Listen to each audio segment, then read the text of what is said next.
तो सबसे पहले हम यहाँ पे create your one time registration या OTR अकाउंट के ऑप्शन पे यहाँ पे आएंगे और यहाँ पे क्लिक करेंगे। क्लिक करने के बाद में यहाँ पे हमको वन टाइम रजिस्ट्रेशन या OTR रजिस्ट्रेशन अकाउंट बनाए के ऑप्शन पे आ गए हैं, यानी कि अब हमको यहाँ पे अकाउंट बनाना है। तो सबसे पहले हमारे पास एक वैध ईमेल आईडी और सक्रिय मोबाइल नंबर, ईमेल और एक मोबाइल नंबर का होना जरूरी है। तो सबसे पहले हम यहाँ पे आएंगे और ईमेल टाइप करेंगे। उसके बाद में यहाँ पे जनरेट ईमेल OTP के ऑप्शन पे क्लिक करेंगे। फिर जो OTP आएगी उसको हम यहाँ पे एंटर करेंगे। इसी हिसाब से हम यहाँ पे आएंगे, मोबाइल नंबर यहाँ पे एंटर करेंगे और उसमें जनरेट मोबाइल OTP, और जो OTP आएगी उसको यहाँ पे हम फिल करेंगे। उसके बाद में वेरीफाई एंड प्रोसीड के ऑप्शन पे हम क्लिक। ईमेल पते पर OTP भेज दिया गया है, कृपया अपने इनबॉक्स और स्पैम फोल्डर दोनों की जांच करें। अगर आपकी OTP इनबॉक्स में नहीं पहुंचती है तो स्पैम फोल्डर को भी देखिए, ज्यादातर इसकी जो OTP है वो स्पैम फोल्डर में ही जाती है। यहाँ पे हम ईमेल की OTP एंड मोबाइल की OTP एंटर करने के बाद में वेरीफाई एंड प्रोसीड के बटन पे क्लिक करेंगे तो देखिए OTP सत्यापन सफल रहा, यानी कि हमारा जो OTP का सत्यापन है वो क्लियर हो गया है। वेरिफिकेशन का ऑप्शन यहाँ पे हम टिक करेंगे। वेरिफिकेशन थ्रू आधार या डिजी लॉकर किसी भी माध्यम से हम यहाँ पे कर सकते हैं। यहाँ पे हमने अपना आधार नंबर एंटर कर, क्योंकि हमने आधार कार्ड से किया है, और जनरेट आधार OTP के ऑप्शन पे क्लिक कर देंगे। तो यहाँ पे देख सकते हैं कि हमारा आधार पे OTP है वो जनरेट हो गया है। OTP को यहाँ एंटर करेंगे तो देखिए हमारा आधार सत्यापन वेरिफिकेशन सक्सेसफुल हो गया। और यहाँ पे देख सकते हैं सत्यापन में ग्रीन से ऊपर दिया गया है आधार वेरिफिकेशन सक्सेसफुल, यानी कि आपका आधार विवरण सफलतापूर्वक सत्यापित कर लिया गया है। नीचे आएंगे, यहाँ पे राष्ट्रीयता पूछ रहा है, यानी कि हम क्या है, तो हम यहाँ पे सिटीजन ऑफ इंडियन सेलेक्ट कर लेंगे। अब हम व्यक्तिगत विवरण यानी कि पर्सनल इंफॉर्मेशन के सेक्शन में आ गए हैं। यहाँ पे आधार के अनुसार नाम हमारा जो है वो कुछ ब्लर है और जो भी है वो यहाँ पे दिख रहा है। पिताजी का नाम यहाँ पे एंटर करना है। अब यहाँ पे 10वीं यानी कि कक्षा 10 का जो प्रमाण पत्र जो नाम है हमारा, जन्म तिथि है और प्रमाण पत्र में लिंग यानी कि जेंडर जो है वो, और पिताजी का नाम यहाँ पे टाइप करना है। और टाइप करने के बाद में प्रोसीड के ऑप्शन पे हम क्लिक करेंगे। और जैसे ही प्रोसीड के ऑप्शन पे क्लिक करेंगे, और पासवर्ड कैसा होना चाहिए, कम से कम 8 अक्षर का होना चाहिए, बड़े अक्षर, छोटे अक्षर, विशेषकर चिन्ह एवं अंकों का संयोजन होना चाहिए। और उसके बाद में प्रीव्यू एंड क्रिएट अकाउंट के ऑप्शन पे हम क्लिक करेंगे। तो यहाँ पे उत्तर प्रदेश पुलिस भर्ती एवं पदोन्नत बोर्ड, यहाँ पे हमारा नेशनैलिटी दिखा रहा है, नेम दिखा रहा है जो भी है, और DOB और जेंडर और पिताजी का नाम, इतना ही यहाँ पे दिख रहा है। पुनः जांच की और इन्हें सही पाया के ऑप्शन पे टिक करेंगे और यहाँ पे क्रिएट एन अकाउंट के ऑप्शन पे हम क्लिक करेंगे। क्लिक करने पे यहाँ पे इन्फॉर्मेशन का एक सेक्शन आ गया है कि आप आगे बढ़ना चाहेंगे, यानी कि इसका संशोधन नहीं होगा, ये कंफर्म करवा रहा है। के बाद में प्रोसीड करेंगे। प्रोसीड करने के बाद में हमारा जो यूजर है पासवर्ड वो सब क्रिएट हो गया। हमने अपना लॉगिन यहाँ पे यानी कि अपने खाते में साइन इन करें, अपना लॉगिन आईडी और पासवर्ड यहाँ पे लॉगिन कर दिया है और लॉगिन के ऑप्शन पे क्लिक करेंगे तो यहाँ पे फिर 2 फैक्टर ऑथेंटिकेशन दिया है, यानी कि एक OTP फिर जाएगी जिसे हम अपने send your phone, send your email किसी भी ऑप्शन को यहाँ पे सिलेक्ट कर लेंगे। हम यहाँ पे फोन को सिलेक्ट करते हैं। अब यहाँ पे दिया भी है OTP आपके मोबाइल नंबर पे भेज दिया गया, आ भी गई है, उसको यहाँ एंटर और लॉगिन के ऑप्शन पे हम क्लिक कर लेंगे। कुछ यहाँ पे जनरल इंस्ट्रक्शन दिए गए हैं जिनको हम बहुत केयरफुली रीड कर लेंगे। अब यहाँ पे ऑनलाइन एप्लीकेशन के ऑप्शन पे क्लिक करेंगे। अब हम ऑनलाइन एप्लीकेशन फॉर्म के ऑप्शन पे यहाँ पे आ गए हैं। अब यहाँ पे टिक करेंगे और टिक करने के बाद में यहाँ पे लिखा है मैं वर्तमान में UP PRPV Uttar Pradesh police एवं पदोन्नत बोर्ड द्वारा प्रतिबंधित नहीं हूँ, यहाँ पे टिक कर देंगे। टिक करने के बाद में अप्लाई के ऑप्शन पे हम क्लिक करेंगे। क्लिक करने के बाद में अब हम यहाँ पे देख सकते हैं, यहाँ पे फिर हमारा जो है पर्सनल डिटेल, अदर डिटेल और एजुकेशन डिटेल के बाद में अपलोड डॉक्यूमेंट और प्रेफरेंस एंड प्रीव्यू कई ऑप्शन यहाँ पे आए हैं, इनको भरना होगा। यहाँ पे अपनी माता जी का नाम यहाँ पे एंटर करना होगा, यानी कि लिखना होगा, और वैवाहिक स्थिति क्या है वो यहाँ पे हम चूज कर लेंगे। इसको फिल करने के बाद में नीचे आ जाएंगे मूल निवास का विवरण, यानी कहाँ के निवासी हैं, तो हम यहाँ उत्तर प्रदेश। अब यहाँ पे दिया गया है मूल निवास प्रमाण पत्र जारी करने वाला जिला, यानी किस जिले में आपका मूल निवास प्रमाण पत्र जारी है वो यहाँ पे हम सिलेक्ट कर लेंगे। मूल निवास प्रमाण पत्र जारी करने वाला उत्तर प्रदेश राज्य का प्राधिकरण कहाँ से जारी हुआ, ADM, SDM या तहसीलदार, सिटी मजिस्ट्रेट। जो मूल निवास है यानी कि डोमिसाइल सर्टिफिकेट है उसको SDM इशू करता है, वो किस डेट में यहाँ पे जारी हुआ है उसको एंटर करेंगे और उस फॉर्म की आवेदन संख्या एवं मूल प्रमाण पत्र का क्रमांक संख्या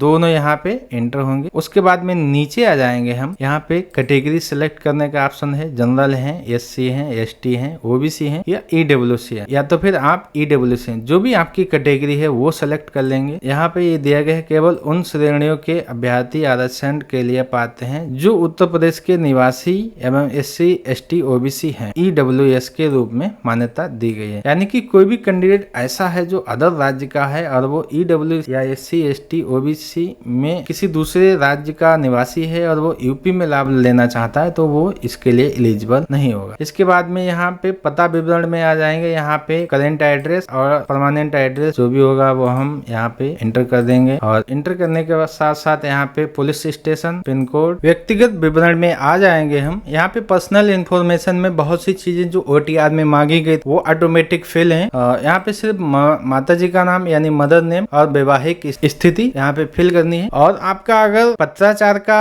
पता और स्थायी पता सेम है तो यहाँ पे टिक कर देंगे। हम अपना जिला एवं राज्य यहाँ पे सेलेक्ट कर लेंगे और सेव के ऑप्शन पे हम क्लिक कर देंगे तो यहाँ पे देख सकते हैं व्यक्तिगत विवरण सफलतापूर्वक सहेजे गए, कंफर्म हो गया है। अब यहाँ पे नेक्स्ट के ऑप्शन पे क्लिक करेंगे। अब हम अदर डिटेल्स में आ जाएंगे। यहाँ पे क्या आप स्वतंत्रता संग्राम सेनानी है तो यस करेंगे, नहीं है तो नो कर देंगे। उसके नीचे आएंगे भूतपूर्व सैनिक या एक्स सर्विसमैन डिटेल, जो भी है आप यहाँ पे यस नो के ऑप्शन पे क्लिक करेंगे। आप अगर हैं तो यस करेंगे, अन्यथा आप नो के ऑप्शन पे क्लिक करेंगे। इसी हिसाब से है उत्तर प्रदेश राज्य के राजकीय कर्मचारी का विवरण यानी यूपी गवर्नमेंट एम्प्लॉय डिटेल। अगर आप यूपी गवर्नमेंट के एम्प्लॉई हैं तो यहाँ पे यस करेंगे, अन्यथा नो के ऑप्शन पे क्लिक कर देंगे। अब इसमें भी हम सेव के ऑप्शन पे क्लिक करेंगे। अन्य विवरण सफलतापूर्वक सहेजे गए, डिटेल सेव हो गई है। अब हम फिर से यहाँ पे नेक्स्ट के ऑप्शन पे क्लिक। अब हम अगले स्टेप में आ जाएंगे जहाँ पे हमको एजुकेशन क्वालिफिकेशन फिल करनी है, अपनी शैक्षिक योग्यता यहाँ पे एंटर करनी है, जिसमें कि हम कक्षा 10 का विवरण, आपका बोर्ड क्या है, आप किस वर्ष किस माह में पास हुए हैं, आपका रोल नंबर और प्रमाण पत्र संख्या ये ऐड करेंगे। उसके बाद में इसी हिसाब से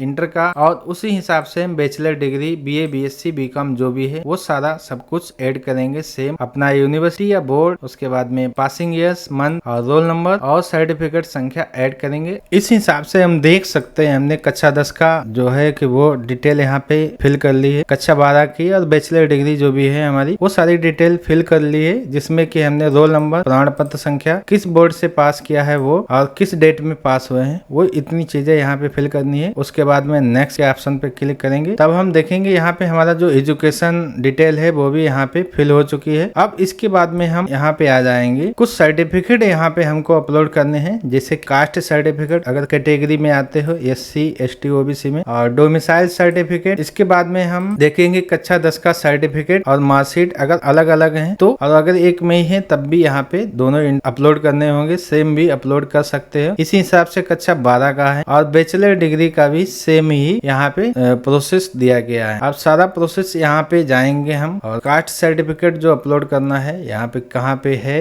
वो चूज कर लेंगे और ध्यान रहे कि केवल PDF आकार में अपलोड होगा और 1 MB से ज्यादा नहीं होना चाहिए। अब इसको हम सेव करेंगे। अब इसमें कुछ पॉपअप आया है यहाँ पे, उसको देख लेंगे, उसके बाद में ओके करेंगे। ओके करने के बाद में देखिए अपडेट कर दिया गया है, आपने जो यहाँ पे विवरण अपलोड किया है वो यहाँ पे दिख रहा है और इसको देखना चाहते हैं तो यहाँ पे क्लिक करेंगे और इसको यहाँ से हम देख भी सकते हैं कि हमने कौन सा सर्टिफिकेट यहाँ पे कैसे अपलोड किया है। अब इसी हिसाब से हमको अपने सारे डॉक्यूमेंट यहाँ पे अपलोड करने हैं। दोस्तों आपको फेस जो है कि लाइव यहाँ पे कैप्चर करना होगा, जैसा कि हम यहाँ पे कर चुके हैं और सिंपल फॉर कुछ फेस के यहाँ पे दिए गए हैं नमूने, ऐसा नहीं होना चाहिए। इस हिसाब से जो कट का निशान है इस हिसाब से नहीं होना चाहिए, चेहरा है वो इस हिसाब से होगा, जहाँ पे राइट टिक लगा है तभी ये ऑटो कैप्चर करता है। बहुत सी चीजें यहाँ पे ब्लर कर देता है, बड़ी दिक्कतें आती हैं फेस कैप्चर करने में। और कुछ फोटो के लिए यहाँ पे सावधानी भी बरती गई है, जैसे कि आप टोपी और गहरे चश्मे नहीं लगाने चाहिए और बहुत सी चीजें हैं, इसको सब पढ़ लीजिएगा। और सिग्नेचर भी अपलोड हो गया है, उसके बाद में सेव करेंगे। अब देखिए यहाँ पे प्रोफाइल फोटो में हस्ताक्षर सफलतापूर्वक अपडेट हो गए। नेक्स्ट के ऑप्शन पे क्लिक करेंगे। नेक्स्ट के ऑप्शन पे क्लिक करने पे यहाँ पे जो है सबसे पहले आप कौन सी पोस्ट के लिए प्रेफरेंस करेंगे या सिलेक्ट करेंगे। एलिजिबिलिटी पोस्ट के लिए तो यहाँ पे सबसे पहले हम UPSI सिविल पुलिस के लिए सिलेक्ट करते हैं, उसके बाद में प्लाटून कमांडर और उसके बाद में प्लाटून कमांडर सुरक्षा बल के लिए हम यहाँ पे सिलेक्ट कर लेंगे। और जैसे हम सिलेक्ट करेंगे प्लस के ऑप्शन पे क्लिक करेंगे तो ये जो